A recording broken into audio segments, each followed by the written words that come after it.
Crops loan, কৃষি loan আৰু self help গ্ৰুপৰ লোনৰ ক্ষেত্ৰত 6 মাহৰ বাবে মৰেটৰিয়াম আৰু 2 বছৰ পৰ্যন্ত লোন ঘূৰাই দিয়াৰ ম্যাদ বৃদ্ধিকৰণ।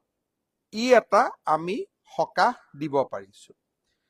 ফিচাৰী, পল্ট্ৰি, পিগাৰী আৰু ডায়েৰী এই ক্ষেত্ৰতো একেই, কৃষি ঋণ আৰু সেল্ফ হেল্প গ্ৰুপৰ লোনৰ দৰে একেই, 6 মাহৰ বাবে মৰেটৰিয়াম আৰু লোন ঘূৰাই দিয়াৰ সীমা 1 বছৰৰ পৰা 2 বছৰলৈ বৃদ্ধি, যাতে ইনষ্টলমেণ্ট বিলাক সহজ হৈ পৰে। আকৌ এবাৰ কৈছো, এফেক্টেড ফেমিলিৰ বাবে হাউচিং লোন, এডুকেশ্যন লোন আৰু কাৰ লোনৰ ক্ষেত্ৰত আমি 6 মাহৰ বাবে মৰেটৰিয়াম ঘোষণা কৰিছো আজি আমাৰ SLBCত হোৱা সিদ্ধান্ত অনুসৰি। অৰ্থাৎ অহা 6 মাহলৈকে আপোনালোকে যিসকলৰ শিৱসাগৰ, চৰাইদেউ, গোলাঘাট আৰু যোৰহাট জিলাৰ যিসকল এফেক্টেড ফেমিলি, সেই এফেক্টেড ফেমিলি সকলে অহা 6 মাহৰ বাবে লোন ঘূৰাই দিব নালাগে, তেওঁলোকক আমি মৰেটৰিয়াম ঘোষণা কৰিছো। আকৌ হয়, নমস্কাৰ। আপোনালোকৰ বাবে এটা গুৰুত্বপূৰ্ণ খবৰ আহিছে।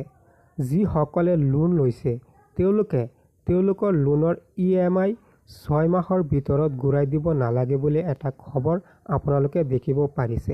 ইয়াৰ মাজত মই আপোনালোকক কৈ দিওঁ, আপোনালোকে পাৰিলে, আপোনালোকৰ হাতত টকা আছে, আপোনালোকে পাৰিলে আপোনালোকৰ লোনটো ঘূৰাই দিব পাৰিব।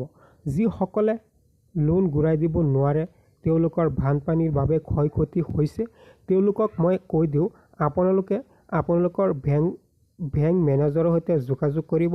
কোনটো বেংকৰ পৰা আপোনালোকে কি লোন লৈছে সেইটো বেংক মেনেজাৰৰ সৈতে যোগাযোগ কৰি আপোনালোকে লোন ঘূৰাই দিব নোৱাৰিলে আপোনালোকে বেংক মেনেজাৰে আপোনালোকক সহায় কৰিব।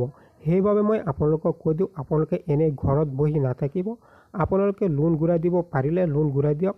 যদি নোৱাৰে, আপোনালোকৰ কিবা কাৰণত বানপানীত ক্ষয়ক্ষতি হৈছে, তেতিয়াহ'লে আপোনালোকে বেংক মেনেজাৰৰ সৈতে যোগাযোগ কৰক। তাত আপোনালোকে কওক যে মোৰ এইটো ক্ষতি হৈছে, সেইবাবে আপোনালোকে লোনটো ঘূৰাই দিব নোৱাৰে। তেতিয়াহ'লে আপোনালোকে লোনৰ সময়ত কোনো ধৰণৰ অসুবিধা নহ'ব। মই আপোনালোকক এইটো খবৰতে জনাই দিলোঁ। কোন কোন জিলাৰ বাবে এই সুবিধা আপোনালোকে শুনি লওক। এই সুবিধা পাব শিৱসাগৰ, চৰাইদেউ, গোলাঘাট আৰু যোৰহাট। এই 4টা জিলাৰ বাবে এই সুবিধা পাব। যিসকলে, মই শেষত কৈ দিওঁ আকৌ, যিসকলে ঘূৰাই দিব পাৰে তেওঁলোকে ঘূৰাই দিয়ক। যদি নোৱাৰে তেতিয়াহ'লে আপোনালোকৰ বেংক মেনেজাৰৰ সৈতে যোগাযোগ কৰক। ধন্যবাদ।